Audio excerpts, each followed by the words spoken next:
એક ગાડીએ 4-4, 5-5 લાખની નુકસાની છે। જે બાંગ્લાદેશ બોર્ડર ઉપર બધી ગાડીઓ હતી એ ગાડીઓ બધી રિટર્ન કરાવી અને ખાલી 10 રૂપિયા કિલો ડુંગળી વેચવી પડી છે। ડુંગળીમાં પાણી નીકળી ગયું છે। બીજું બાંગ્લાદેશની અંદરથી ડુંગળી હાલે છે, ગુજરાતની ડુંગળી મોસ્ટ ઓફ 25 mm થી 35 mm જ જાય છે અને ઓલ ઇન્ડિયામાં ક્યાંય ચાલતી નથી, ઓનલી ફોર બોર્ડર સિવાય।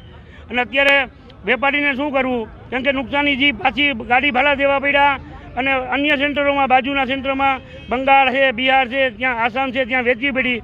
એની અંદર ગાડીની અંદર 5-5 લાખની નુકસાની કરી છે અને અત્યારે પણ જે ડુંગળી ગુજરાતની અંદરથી પાક થયો છે એ બધું 25 mm થી 35 mm છે।